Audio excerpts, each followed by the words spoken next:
או נושב בעורף, גם הטכנולוגיה יכולה לצמצם את החשבון. עכשיו לפינתנו סגרו עסקה. הפעם אלעד שמחיוף ביקר בחולון ובדק בכמה נמכרה שם לאחרונה דירת 3 חדרים משופצת, והאם זו הייתה עסקה משתלמת. שלום לכם, אנחנו ברחוב ההסתדרות בחולון. הדירה היא דירת 3 חדרים, 82 מטר רבוע, היא בקומה הראשונה, אין לה מעלית ואין לה חנייה.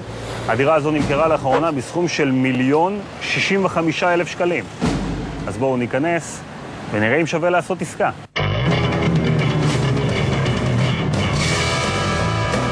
אהלן ירון, מה העניינים? מה נשמע אלעד? הכל מצוין. בואו נתחיל לראות את הדירה, ממה מתחילים? כן, נתחיל עם המטבח. המטבח פה הוא חדש לחלוטין. האמת שכל הדירה עברה שיפוץ לפני 4 שנים. המטבח גם צופה לסלון.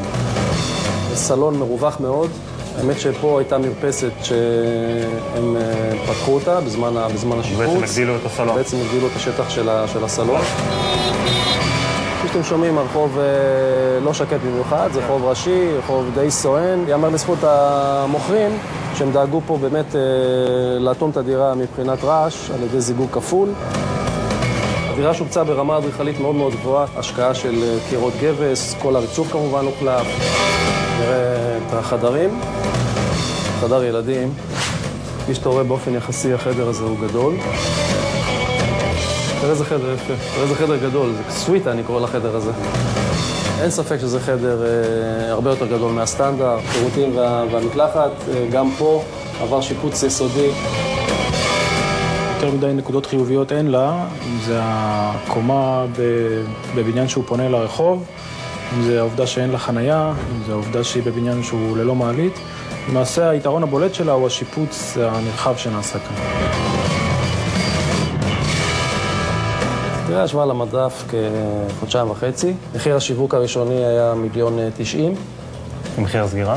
מחיר הסגירה 1,065,000.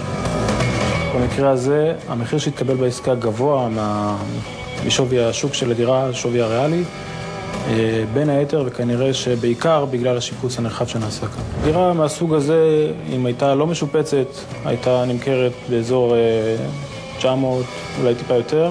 סביר להניח ששווי השוק של הריאלי הוא באזור 1,000,000 שקלים. כמה שנים אחורה, בוא נגיד דירה כזאת, 600,000-700,000 שקל, עד לפני 3-4 שנים. אנחנו לא נחשבת עיר אטרקטיבית היום, היא מושכת קהל. יש פה הגירה חיובית לעיר, מה שלא היה פעם, זכות עבודה מצוינת של ראש העיר. אז כן, שוב אנחנו רואים שההשקעה בשיפוץ הדירה אולי לא מחזירה את עצמה מבחינה כספית, אבל כן משפרת מאוד את הפוטנציאל למחירת הדירה. במקרה הזה הקונים באו, אהבו, שילמו אפילו מעט יותר ממחיר השוק, למרות כל החסרונות שראינו כאן. אז מה אתם אומרים? אתם הייתם עושים עסקה? ובפינת האופנה השבועית שלנו, הפעם לפריט האולטימטיבי